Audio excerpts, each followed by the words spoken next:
Right, lads, we are back in a very special episode presented to you by Bollock Studios, where football nutmegs the nonsense. Well, actually, I'm not the one who's supposed to be doing this intro, no. So for this today's special episode, we have decided to just tweak a little bit lah. So I decided to just try out Kuhan to actually run this intro and perhaps run this show for us today, right? Considering both me and Shariff are Man United supporters, and of course the club that we love, but it's in a massive disarray at this point. So let me pass the baton to you to run this intro.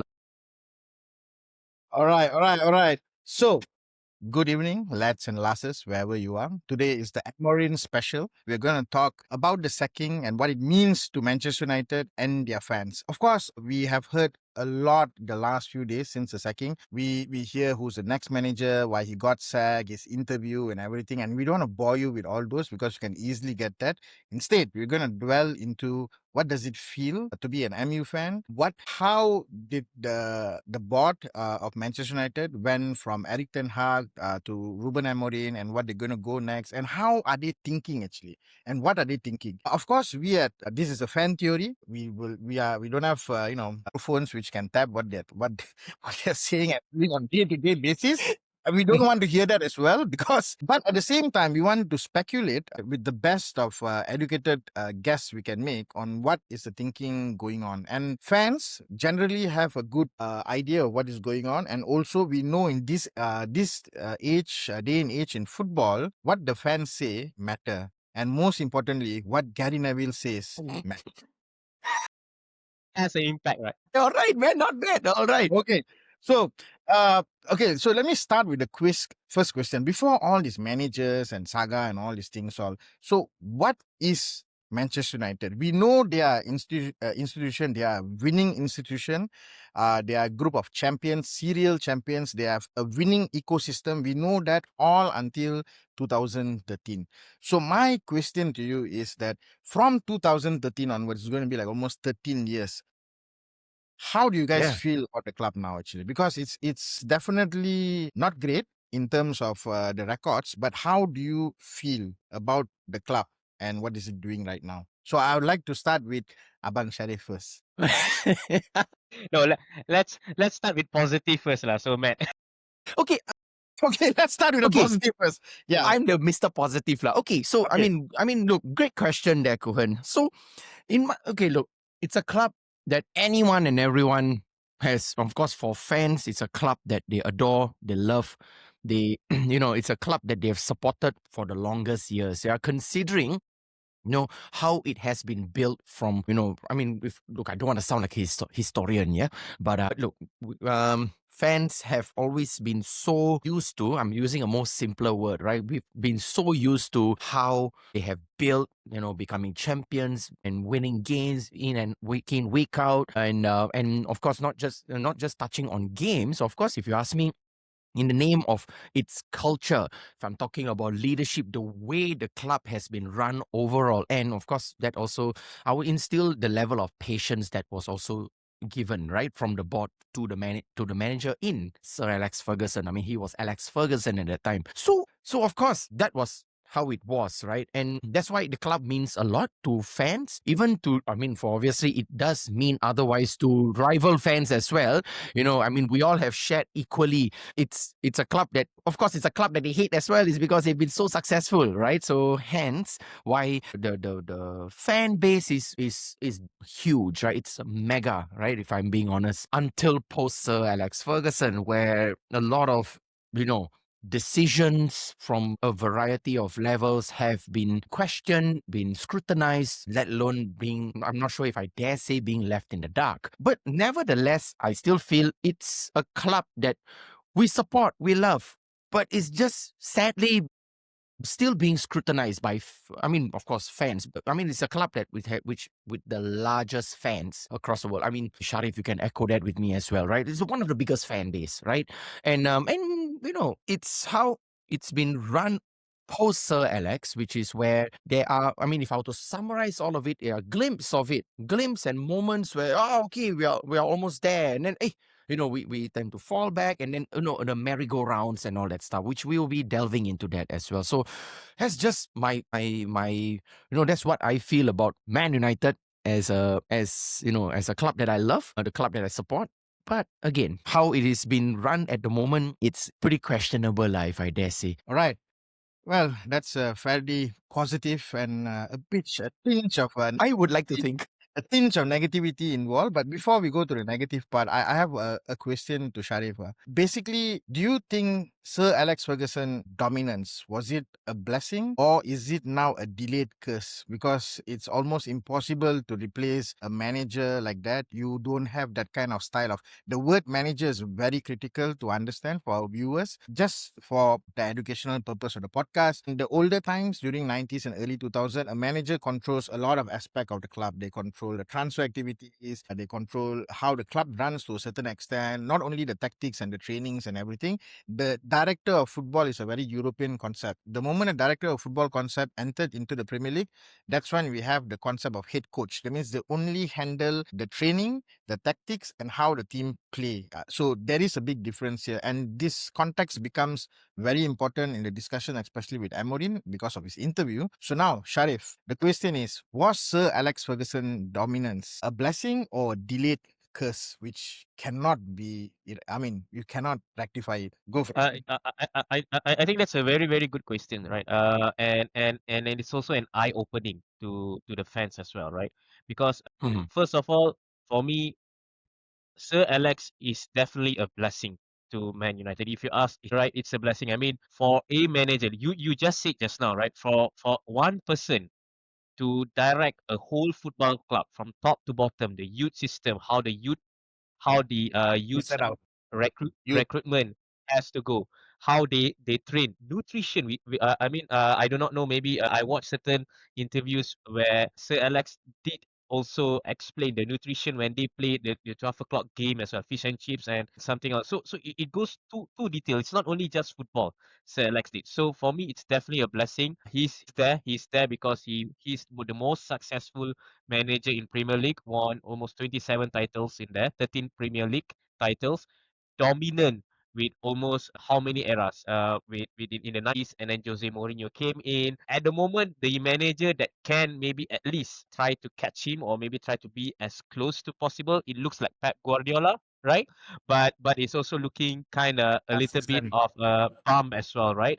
Because due with the recent modern football, how it's going, money and the PSR and so on. And I understand where the term the curse come in from, right? Because if you're a Man United fan and if you look again at where any club when they replace, you should not look the exact person that you want to replace at. So you couldn't copy and paste in any work that we do, right? You cannot say, okay, now this is the template has been successful with Busby Babes and also okay, let's use the same thing as well. It's always evolving, right?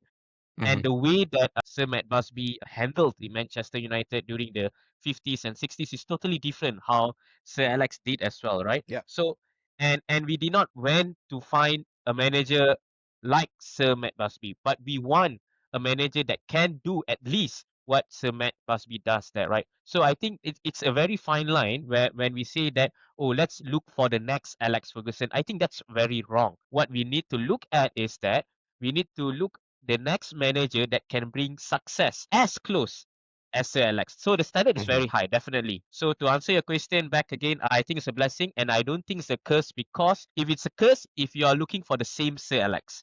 And that is why I Yeah. think when it was 5 years down the road, there were also noise among the fans that say, bring Sir Alex back.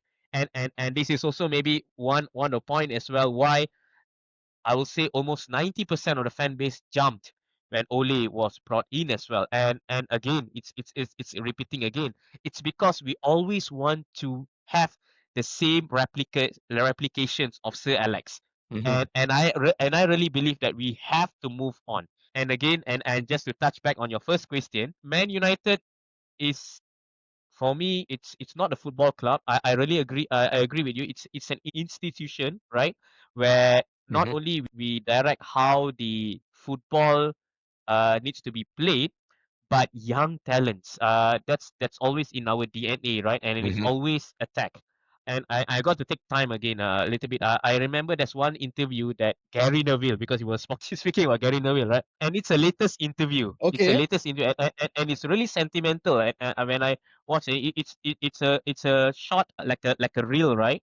So Mm-hmm. Sir Alex was saying, right? I mean, I think the question from Gary Neville is that how he could create the Fergie time, the 90 minutes, the goal and everything.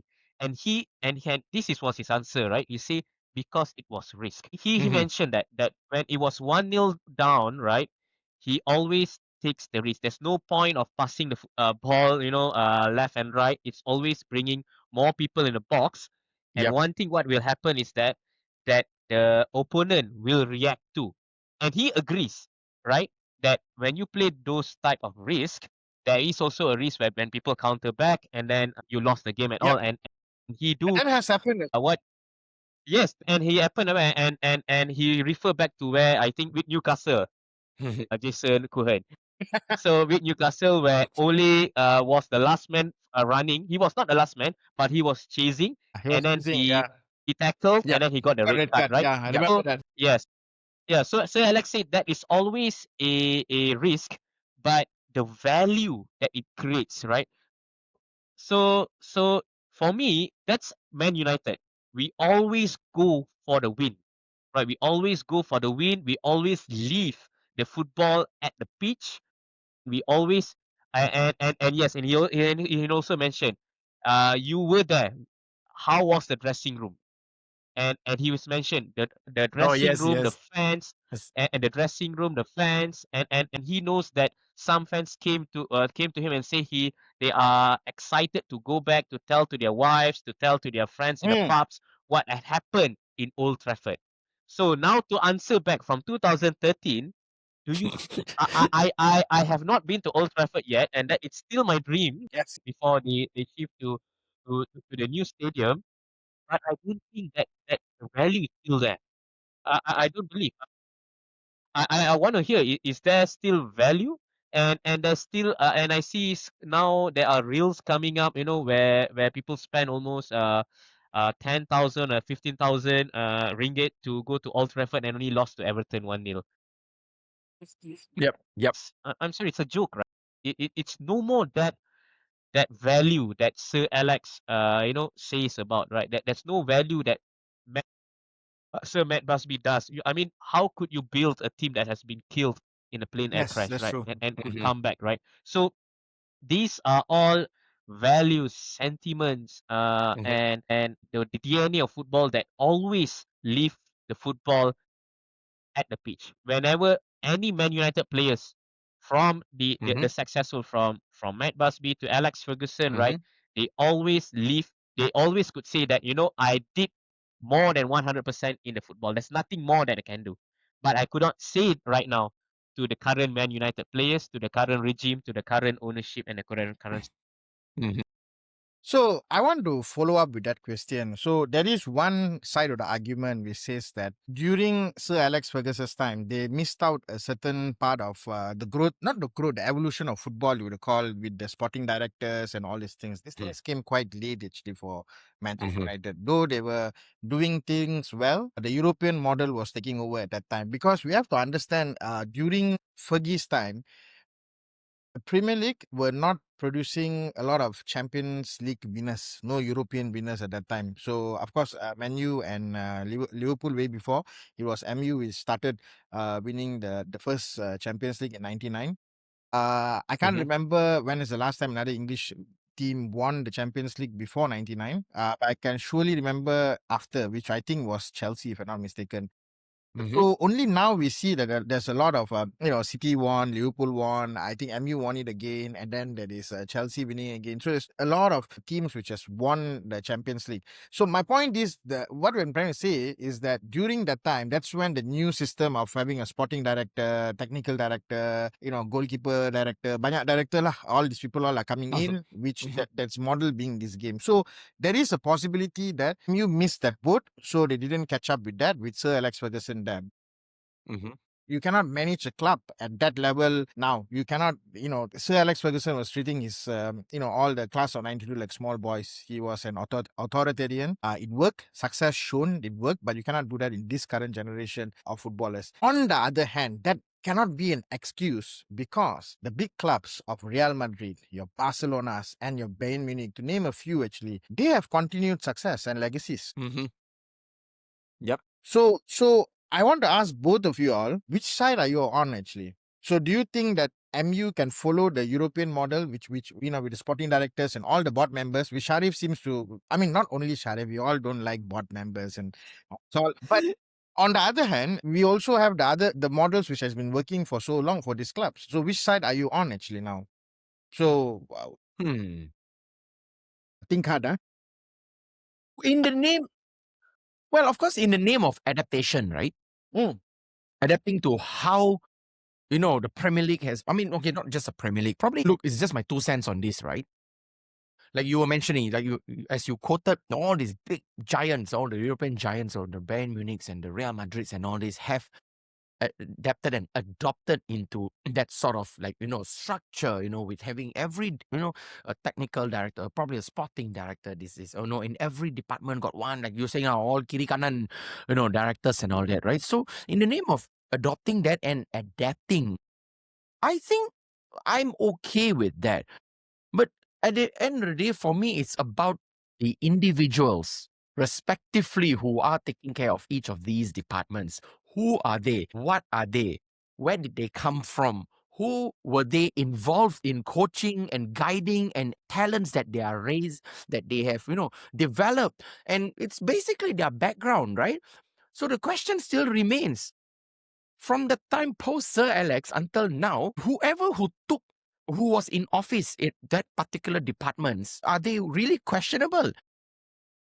Which I would like to think, yes, it is questionable. I would like to add that actually. So MU has hired a lot of managers and as a solution for their problem, they want success. But managers are just mirrors. And the mirrors is pointing only to one thing, which is the board. And one thing I observe, the board are basically made from a lot of people who are associated with Manchester City. Jason Wilcox is associated with Man City. He played for the club. Omar Brada is also for Man City. So my question is, though MU wants the identity and blah blah blah and everything, but why aren't there no MU OGs or big MU? I mean, they stopped paying Sir Alex Ferguson some kind of money for some role in the club. Why are those, they stopped those this? people not there in the top jobs? Shariff, you want to take that? Yeah, correct. Yours actually. I think the answer to the answer to that question is the answer to the first question as well, because like you said just now, right? Man United were late, right? Agree, late to adapting the evolving of this new type of football where where you have your head coach and then and the European style where you have your directors and everything, right? Again, and therefore you don't see a director football of Man United being created, right? Yeah. From the ground level, right? Because those directors, like for example, like right now, Vivel, the guy, a director of recruitment for Man United, he's only 39 years old, but he has been with the German football club for many years, right? He's been with Werder Bremen. He's been with Bayern Munich, right? And now he's with MU. So the answer to that question, why do Man United does not have homegrown talents of directors, is because the directors concept came only after, Came or maybe late. during, Probably maybe during Ole and stuff, right? And for me, I don't see that's a bad part, right? Because each club do have how do they create success, and you don't change something that is not broken. Yep. So one thing you get from Sir Alex and those type of managers, right? Like Sir Alex, and then I know Sergei Busquets as well, right? Who has been quite Carlo Ancelotti as well, right? Yep. And then I forgot the guy who wear the glasses, and the Italian coach manager for AC Milan, right? So these are longevity type. Marcelo Lippi, Aguilera. No. It's during 86. Oh, I know. Sachi. Sachi, yes. So yes. exactly, Sachi. So those are type of managers that you could see a very different kind, and you don't see these type of managers being homegrown from the other clubs as well. And that is why you see this type of clubs, they need a identity to build with, and then they bring in a head coach to execute it, right? But else this will not work with this type of managers like Sachis, like Yeah. the Ancelottis, Busquets, and Sir Alex, including Arsene Wenger. I even once thought that Arsenal will name by Arsene Wenger because Well, their name yeah, almost because close. it's just one hell of it, Yes, right? yeah, Arsenal is like Arsene Wenger's club, right? During the 90s till now. So I agree, and why it was late, it's not because of Sir Alex, right? It is because of the owners. Mm. Again, I know it sounds a little bit cliche. The owners late to react. They were very reactive than being proactive, right? So Hmm. let's not forget that during Sir Alex Ferguson fame, even though while winning the Champions League and bringing in Cristiano Ronaldo, it was the Glazers who owns Manchester United. And why that works? Because they gave Alex Ferguson the power. Yep. And when Alex Ferguson demands players, which he seldom does, right? He does not demand always the player. When he goes out for players, he really needs. He always looks at the club first. That's the Man United way, right? He always looks at the club. Does the type of characteristic of player suits the player in the club, and that is why people. Paul Pogba could not succeed in Manchester United not because of his technical skills, because of his characteristics that Didn't fit the club. Ferguson feels that it will destroy or maybe does not fit to the team. So it was the Mm-hmm. Glazers who were at least I will say 5 to 6 years during the Alex Ferguson reign, right? And even did not stop the transfer to buy Robin van Persie as well. Even though everyone was thinking, what? Why you want to Mm. buy Robin van Persie, right? So it was the Glazers. But then they thought, you know what? They want to continue the same. How do I say easy work, right? You know what? Mm-hmm. Let's Mm-hmm. replace one to another. Okay. Even they gave the power for Sir Alex to nominate or to choose his next successor. And I do believe if they had a plan, right? Okay, they know that Sir Alex did not just came in. Okay, you know what? This year is my last year. No, he during the 2000 and 2011 he did hint that his health is deteriorating, right? Mm-hmm. And he even also mentioned that his capabilities of coaching, like what you mentioned, right, Kuhan, of Mm-hmm. the old way style of Yeah. I will say managing people is no more, how do I say, relevant anymore, right? Mm-hmm. And he really hinted that to the board. So for me, during that time, the Glazers should or shall, right? Build up their next 10 years plan. Okay, how do they want the club to be operated, right? And they did not do that until the fan pressure them. Mm-hmm. Okay. Well, I get the Glazers part where you didn't plan post Sir Alex Ferguson. I mean, well, I think the only plan was to listen what Sir Alex Ferguson Exactly. Yeah. for context. I think SAF father and David Moyes' father were friends, so they have a. No, I'm not kidding. It's real. It's real. Oh They yes. knew each other. Yeah, they knew each other. Mm-hmm. They knew each other for quite some time. I think Ferguson gained a lot of experience by being Scotland's assistant manager with Win Young. I Mm-hmm. mean, I can't remember this name. Not, but there was a big. I mean, Scotland used to be the biggest thing in England, English football. The Yep. Scottish was like, let's say they were the best players come from there. The systems come from there. Mm-hmm. Tactics comes from there. So only it changed only Mm-hmm. like the last 30 to 40 years. So Mm-hmm. I think the Glazers' plan was ask Sir Alex Ferguson recommendation, and he recommended David Moyes. And Mm. we all know the reason why is that they Mm-hmm. are because he's Scottish. I mean, that's as simple as that. The answer. I mean, there's no logical explanation. Though Moyes is more of a building kind of manager. It takes time to build Mm-hmm. a very cheap squad, and they only became very Mm-hmm. competitive towards the end when they qualified for Europe at some point. Well, they Mm-hmm. qualified for Champions League and then they lost in the playoff, if I remember Yep. correctly. Moyes obviously didn't work, and likely Moyes didn't work because the level of commitment and winning and the trophies needed was not there. So this Mm-hmm. is when I think the Glazers went with someone proven, which is what's his name actually? Louis van This Gaal. Dutch. Louis Van Gaal. Louis van Gaal. So Louis Van Gaal came in, and I just want to go the list of managers and why, because we are framing how the board is trying to think and work actually. Mhm. Of course, we'll go to Amorim. We will jump. I mean, we'll jump a few of them.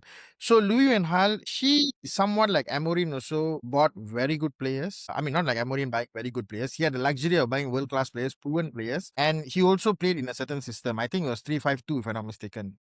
Yep. Yep.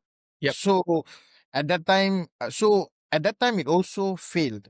So what do you guys think? I mean, ask how was Louis van Gaal era, and how did he fail it? So because there was hope and optimism with a proven manager. No disrespect to Louis van Gaal. I think he was a marvelous manager. I mean, he's managed some of the top teams across Europe, from the Barcelonas and you name it, man. A few other teams that he has managed, AZ Alkmaar, yes. Alkmaar, yeah, and all that, right? So, and he's proven that he's a proven manager, right? With High title winnings and all. Yeah, exactly. So the thing is, I mean, okay, this is just my view, yeah. I may, just a disclaimer, I may or may not be very accurate, considering it's been many years since Louis van Gaal was at the reign. But to my eyes, it's like, yeah. So to quote what you were mentioning just now, Kuhan, similar like Ruben Amorim, where you were very into the 3-5-2. I think he was the first manager who wanted to play that 3-5-2 formation, and he introduced that wing backs thing and all that stuff, right? And I mean, again, we spoke about this separately. The United players were never designed, and the players they had at that time were not accustomed to that sort of system. Okay, we can still argue about, they should adapt and all this and that, right? But you didn't have the players to play that system. And it became a bit, I don't know, I could be wrong. Maybe Shariff, you need to help me recall at that time. So it came to a point where the fans were chanting attack, attack, attack, right?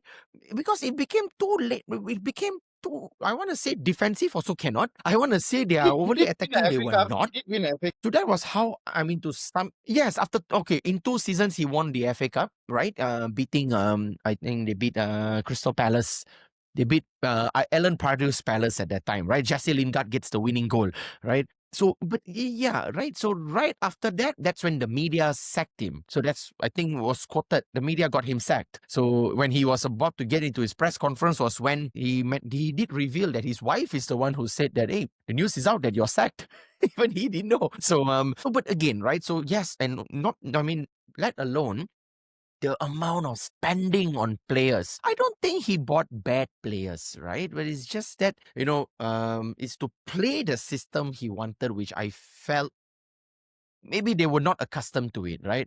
Hence, the downfall lah. Although they finished quite all right in the Premier League, I think they finished his first season was Louis van Gaal's first season was, I think they finished 4th, if I'm not mistaken. They kind of like, on the brink of Champions League and Europa or something like that. And the following season as well, but they obviously won the FA Cup. Yeah, so they won the FA Cup the following season. He gets sacked, and along came Jose Mourinho. And yeah, so of course we haven't segued to Jose Mourinho yet, but that's just my kind of like a summarized overview on how I felt as a fan watching how Louis van Gaal played. But again, no disrespect to his profile as a top manager. So yeah. I think at that time, the system was new, and they were trying to adapt and all these things. But I don't think he got as much scrutiny as what Ruben Amorim got. Probably because of the seniority. I mean, Louis van Gaal is perhaps different times I agree. Probably it's just different times, different. I mean, of course, there were already social media and fans going, and all that stuff, right, at that time. But yeah, I can agree with you. Maybe it's just different times, different generation of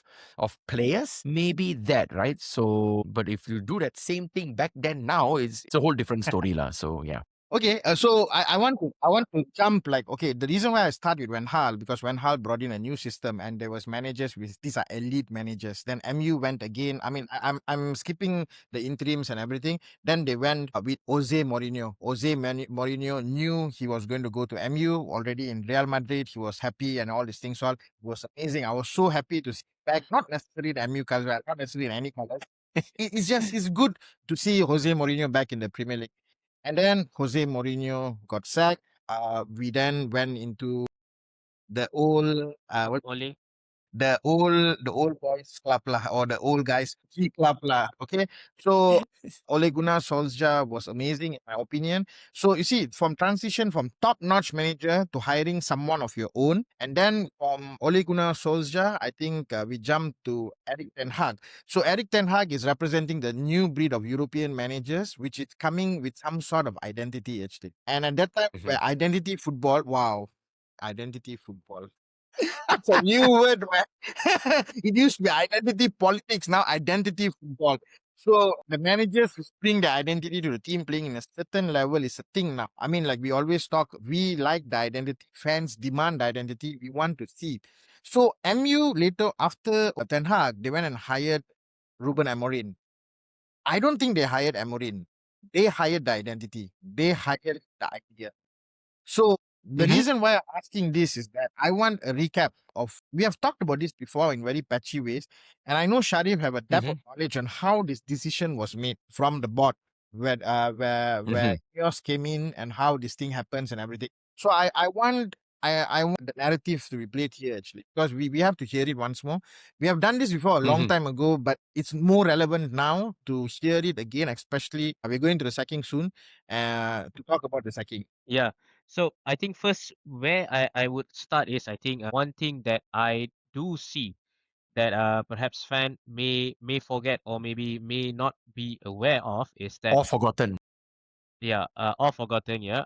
So what do you call that is that Glazers still own the club even though after the Ineos took over, right? Yeah, yeah. So Okay. my So minority. yes, correct. So what happened was during the again I think in one episode I did mention that Glazers chose to sell the club, right? Because the share market drops and the difference of the share market were when they bought Man United. So they are not making money and they are business guys, right? And they could anticipate that for another 1.5 season, which is in Mhm. November, they Mhm. will lose money and they will lose the control of the club and they will not get back the debt that they bought over the club, right? So now when they decided to sell, of course they they receive an offer, a very, very big offer from Sheikh Jassim, right? Mhm.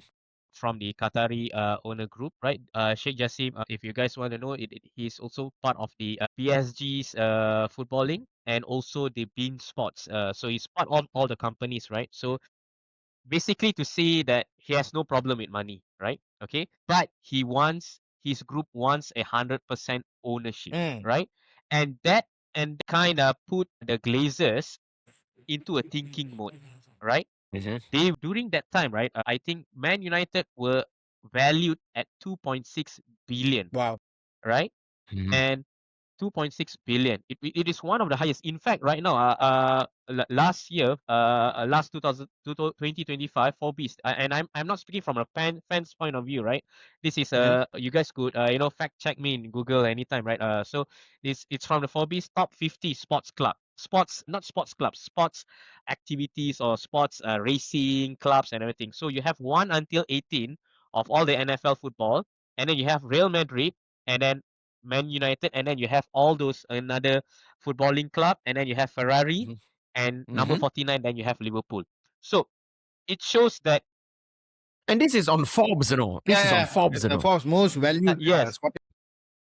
Yeah, yeah, yeah, yeah, yeah. correct. So even though we do not get success on the field, but the value that the commercialization that Man United creates, right, it's still there, right? And it goes back to the point this is not something that I assume that this is something that when you put things together, we believe, right, that Glazers suddenly go into a thinking mode because let's make money from this, right? And that is where you see from 2.6 billion it goes to 4, 5, and at one point it went to 7 billion. That's more than 3 times the value of Man United, right? Yep. And this is where the best part is when it is almost when the news that the deal is almost getting close, right? That's where came Ineos, right? Mhm. So we all know that Sir Jim Ratcliffe, right? It's a famous one of the famous British mogul businessman in Billionaire. British billionaire, right? he also owns a part of Mercedes Formula One racing team, Mm-hmm. right? Mm-hmm. It's also run a very British way, right? Where you have Lewis Hamilton and then the others to support Lewis Hamilton to win the title. So Yep. I'm also a Formula One fan, so I know how Ineos operates. It does not own entirely the Formula One, right? That's why you don't see Ineos racing team, right? You Yep. see the Mercedes F1. Still use the Mercedes name, but it is run. The operation is run by the Ineos. So they brought the same model, the same proposal to the Glazers, and this is a win-win, right? For Glazers itself because they still can make money, right? They still owns the club, but the minority owners of the which is almost 30% will be given to Ineos. Mm-hmm. And not only that, Ineos has the entitlement to operate the club like they do in the But F1 why Racing why Club. that So kind of arrangement happen? I just want to interject a bit. Why does it's weird actually where minority shareholder becomes the major decision maker? again, this is not assuming, but again, that is why I brought up the money making, the share prices, and the Mm. Forbes Mm-hmm. value, right? Because Mm-hmm. even though the Glazers know that they are going to make money, but they can still make money while not putting up money into the Man United. Ah, okay. And don't take the blame also lah. Exactly, the operation model. So the proposal that Ineos gave works for them, right? And Mm-hmm. also a British owner, which plays a very close heart to the British fan base Mm. in Manchester United, right? Yep. So when Ineos took over, right, it took time because it was during the Eric Ten Hag era, right? And it was during that time where I think it was the second season, right? And things were patchy, right? Results was not there at the Premier League, but they were they were surviving. They were making their way in the FA Cup, and they Yep. almost did not make it if they have lost with Coventry City in the semi-final, right? Yep. Yep. Mm-hmm. Okay, so people were calling Eric Ten Hag's, because I think a good thing that we also went through the recap of all the managers that had the support of backing of transfers was Eric Ten Hag and Ole, right? So Eric Ten Hag had almost, I think, almost 600 to 700 million of signings. That's almost 17 players that he brought into the team. And not only he brought in players, he brought his ex-players Yeah. as well. So the players that knew how he's going to play. Yep. Spinning wheel, Anthony. Yeah. Exactly. So one of the reason was that Ineos need to make a decision was to continue or not with Eric Ten Hag, right? But surprise, he won us the FA Cup, right? That And hurts me a lot. They shouldn't have won the FA yeah, Cup. yeah. And I do think, okay, this is my assumption. This is my assumption, right? Looking back and looking at now, when I like Kuhan, when you said that Gary Neville's impact the Decisions. footballing decision of directors. I do believe his press conference of Eric Tan. He's a very intelligent person, right? Even though he's he's a Bit little bit tough. robotic type. He mentioned that he was very confident if the board does not want me, I will go and win trophy somewhere else, right? And that got the board thinking. Radcliffe got again went into the thinking mode and everything, and and they renew his contract. Yes. His contract is going to end. His contract is going to end, and renew his contract for another 3 years. Mm-hmm. So what does this mean? Meaning he after winning the FA Cup, he got a bump in his paycheck, and as usual, he has a clause where if he gets sacked, he's going to earn money, Yeah. which is almost How many 25 million. million? Yeah, he 25 million. get 25 million. sacked and take back 25 million pounds, man. Yes, Okay. exactly. And we all know after was it 5 to 6 games in the league, not Yeah, winning the I new think season, was. he got sacked. Yep. Yeah. So So there you have So it, man. from there, just before I pass it, from there you could see how decisive is Ineos Mm-hmm. ownership and how you could the narrative of media Mm-hmm. and communications from any expert could also impact their decision making, right? And I let Matt continue afterwards. So yeah, No, we'll no, let you go first. I have Matt has a big segment to answer after this because I know you don't like Okay, the question. So I okay. want you see, I just want to recap with you guys. I know what during Eric Ten Hag's time, no one knows what he was playing, what style he was Mm, playing. So the mm, identity was Mm-hmm. questioned by a lot of ex-MU pundits everywhere. I mean, all your Rooney's, your Gary Neville's, your maybe Mm-hmm. Gallagher as well, and all these things. So it's all about the identity.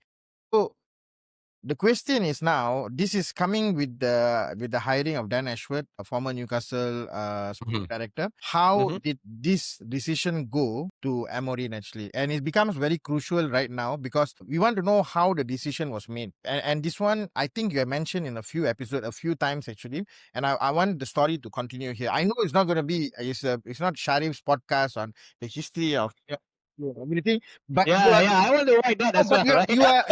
you are pitching the story well actually. So this has not been Mm. done before. Yeah. Mm. So Okay. please continue. So all right. So yeah, and where was I? When Ineos came in, right?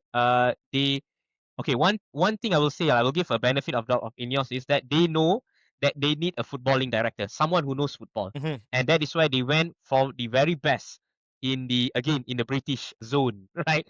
Yeah. Dan Ashworth. Dan Ashworth. Because I think Jason Kuhan, you could know what he did for Newcastle, but before that, what he did for West Brom and also England as well, right? He's the one who, well, I will say, gave a new breath of fresh air for the England FA. Yeah, that's true. By identifying Gareth Southgate and also how the way of removing all this I will say bringing new raw talent and the way of England play right now, right? And the result is where you could see At all a levels little of bit football, competitive. from under 19, 20, 21, and Yes, even the women exactly. football as And you could well. see the wingers that they create right now English are very dynamic. The Fodens, right? The Azes, the Sakas, right? You don't see those When type and of they went to wingers. finals. They went to finals, semi-finals, Exactly, in the Cup. exactly, So Yeah. exactly. Which would not come home, lah. That's the another. that's it. Yeah, Summer. It's in summer. yeah. So coming back, so the thing that is that I think most of us know that Dan Ashworth was tied with Newcastle United and he had a contract with Newcastle United. So what Ineos need to do is not only pay compensation to Newcastle United, which also almost like in almost close to 20 million. This is all facts, right? But It's Yep. quite Yep. high, he yeah. has to yes, Very but high. he Yeah. Yeah. has he has to respect the contract of what do you call that of Dan Ashworth as well because the contract says that Mm-hmm. if he decided and this is a very this is another thing that again I want viewers to know as well. You see, when the Arabs brought Newcastle United and they had changed the directors of laws and everything for Newcastle United, and if you ask me if it was what was the previous owner name Mike Ashley. Mike No. Ashley, my God, No. I No. No. forgot. Mike Ashley. Mike No, that's a Ashley. good Sorry. sign. Sorry. Mike Ashley. I would think that the clause that Dan Ashworth should not go to any other Premier club, and if he decides to go to another Premier club, he has to serve a gardening Gardening leave. leave. So this is something that came out That was again. ingenious, This actually. Delaying a lot of. correct, Yeah. correct, That correct. was well played. Well played. And I assume this is the new regime of Newcastle United under the Saudi takeover, where they are protecting their assets, Yep. right? Yep.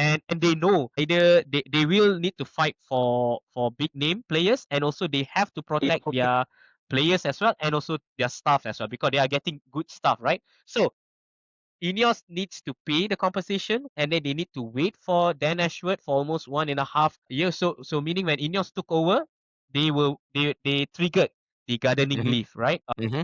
So when Dan Ashworth came in, right? Actually Dan Ashworth was not involved in the decision making to keep Ten Hag. He came in July. Yep. The decision were made in May. Was already made. Yep. Yes, was already made by Ineos with Jason Wilcox and Omar Barada as well. So, and then they decided to sack Ten Hag, which is was inevitable, right? Mm. The Yeah. points was not there, Yep. and the FA Cup was a cup success, and this is where the I think where Kuhan you wanted me to stitch the This story is the together, stitching right? part. Yeah. Yeah. So one thing is that what. And this is all facts, right? This is all facts. They had a very urgent meeting, and I think paparazzi was there at not at Carrington, but at the HQ of Sir Jim, because Sir Jim called all his directors to his HQ, Ineos HQ in Mhm. London. and he wants to hear names. So meaning he wants them to come with him with some input, not to come and enjoy some, I don't know, fish and chips or something like that, right? Everyone came with their candidates, right? So Dan Ashworth came in, Omar Brada came in, and Jason Wilcox came in, right? It was Omar Brada who wanted to push for Ruben Amorim, and the one that strongly, how do I say, disagree was Dan Ashworth. And this is not something that I'm in there. How do you know Shariff? And no, these are all reports being came out. Yep. The Yep. You can fact BBC check. Yep. Sports. Yep.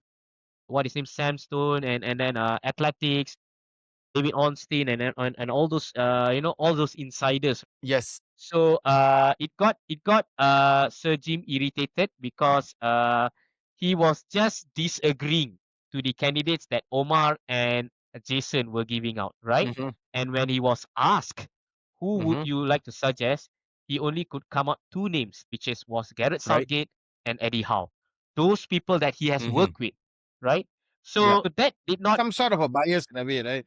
correct, and that is why that some sort did not sit well with Sir Jim, right? And one report said that why he disagreed with Ruben Amorim is that he did not say that Ruben Amorim's football will not work, but Dan Ashworth did mention that on his experience, for Man United to play the way of football of Ruben Amorim needs a lot of investment, a lot of money, right? Which Ineos could not afford. And I think, and this is again my assumption, okay, I think that triggered Sir Jim Ratcliffe. As a British guy, you don't tell me how I gonna feel. Yeah. You don't tell me that I don't have money to give. You tell me why this does not work. But the justification that Dan Ashworth gave was that basically telling Sir Jim upfront that you will not have the capacity, the money to build Ruben Amorim. And I think that some sort scratched his ego, and he was during that time, because if you look right, I mean everyone in any corporate world, we are in a corporate world, there's Yep. always a discussion, and it's okay to disagree. Yep. But I think that the disagreement of the justification of Dan Ashworth for Ruben Amorim did scratch something in Sir Jim. And again, it's not only just sack Dan Ashworth, you got to pay his compensation because he's under contract. Yep. Yep. So that's a total of plus million. It's So 30 million. Yep. yeah, Sporting 30 over director, million. right? So this 30 over million consists of the months that is being paid, right? The compensation that we paid for Newcastle, and not only and time for the gardening leave, right? Because Yep. that's you cannot value, right?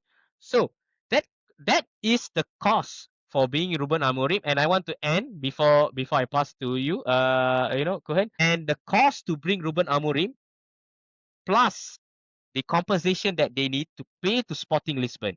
Because again, Ruben Amorim is under contract. And he didn't want And to the come cost as for well. them to pay for Ruben Amorim to bring to MU, 9 million euros.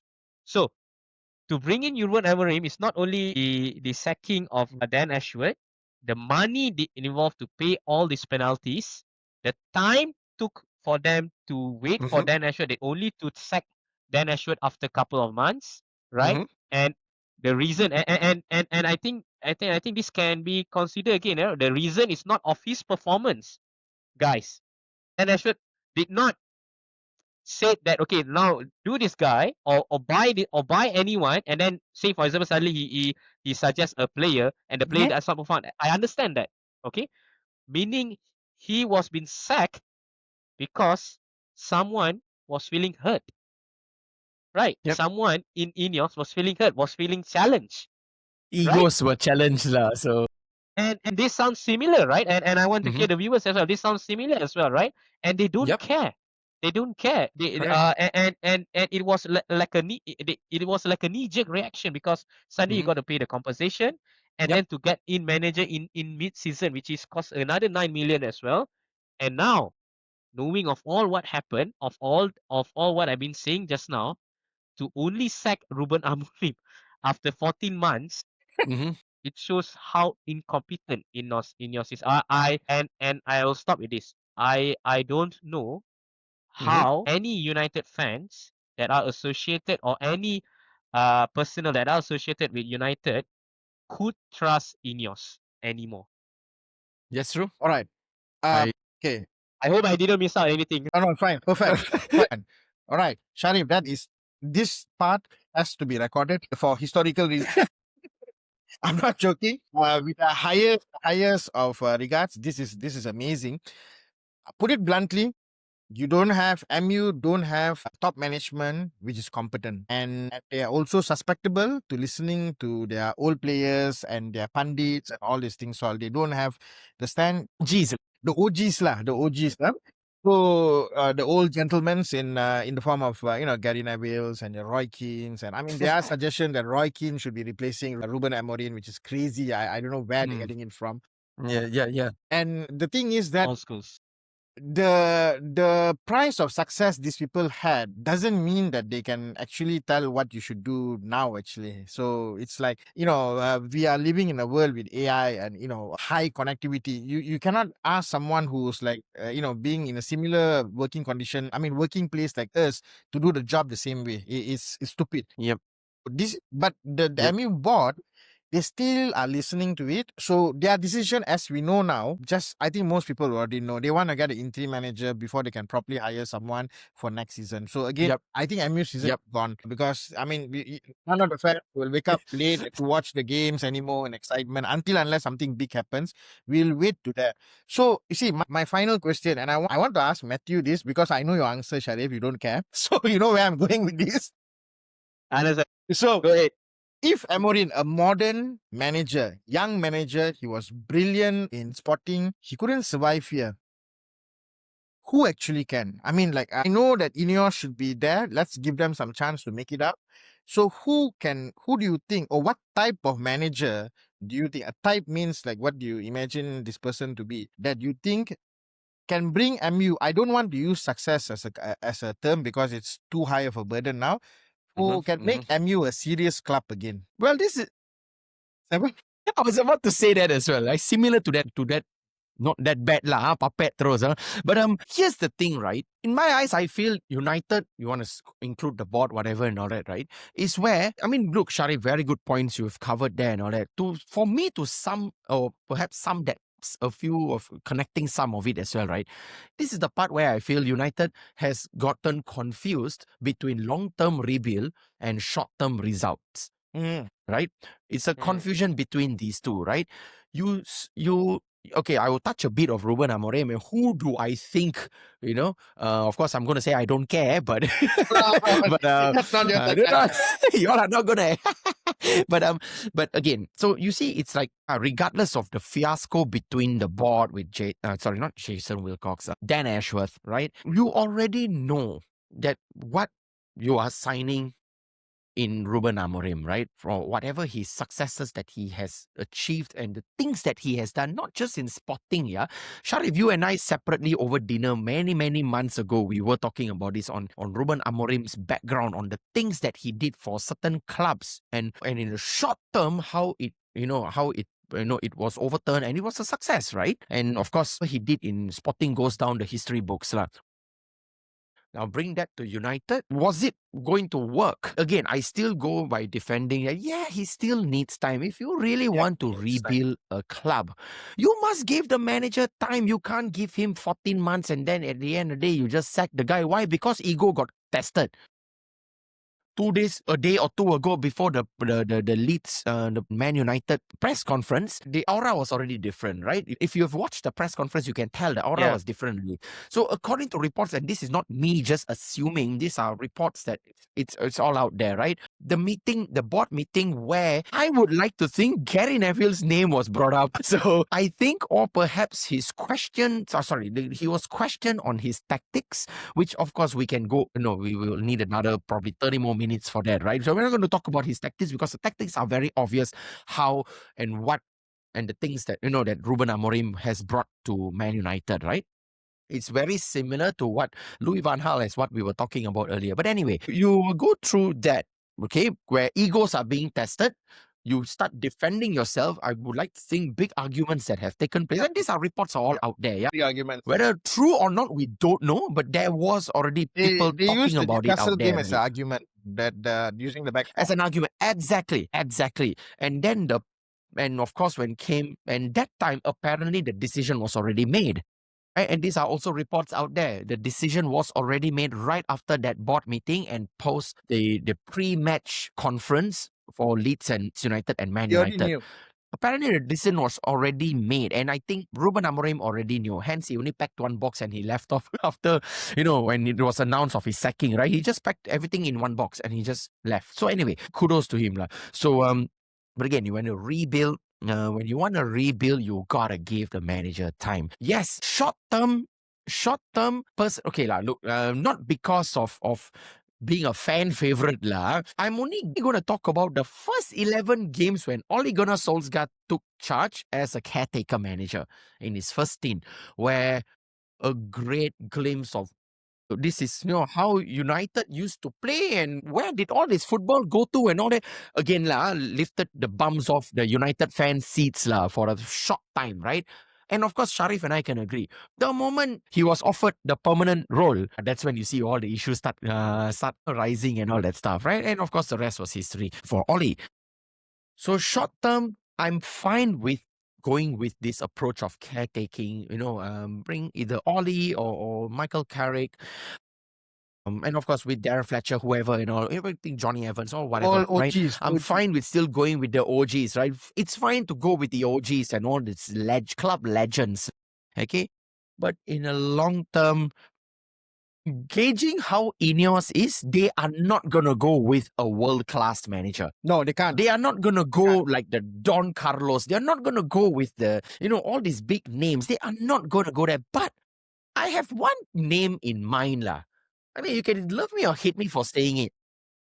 Julian Nagelsmann. Oh, that's a nice name. That's a nice It's, name. I don't know. It's just, I mean, considering his success, right? I would be quite, okay, if it's not him, my top three lah. Probably if you ask me my top three lah. Again, they are all not top three lah. Julian Nagelsmann, Xavi, probably. Okay. And if no choice, go with orang local talent means Eddie Howe, man. I know I may have been against it in the previous episodes, but after really thinking about it, Eddie Howe lah. I am amazed with the things he's doing there. And there's somewhere I was watching as well, right? I mean, criticize Newcastle how you want, but they will find their way post mid-season and they will finish way above where they are at, right? And I think, Shariff, we were talking yesterday's episode, you did mention and cover this as well. So that's just my top three choices. And short term, and let's look into long term. Ultimately, message to the board lah. There's a lot of people who dislike the board on how it's been operated and all that, right? It's a joke if you ask me, right? It's in disarray. Just back the manager, man. Whoever they are going with, regardless, manager, coach. I couldn't give two right answers, right? Just back the manager, lah. That's all I'm asking. And not 14 months, lah. Come on. So, that's just my 2 cents on it, lah. All right. So, but if someone succeed there, wow, it will be like the rebirth of Sir Alex Ferguson once more, So, we're coming to the end of the show. We like to hear your comments. We like to hear your criticism. And before saying goodbye, everybody, remember, Gary Neville has influenced us a lot. So we, from a different corner of the world, we are talking about him and what he has done to the club. And we are grateful that we have a lot of things to talk about, actually. So, thank you, everybody. Shariff. I'm Kuhan and Shariff and Matthew. Take care. Bye-bye. All right. Cheers. Till the next episode.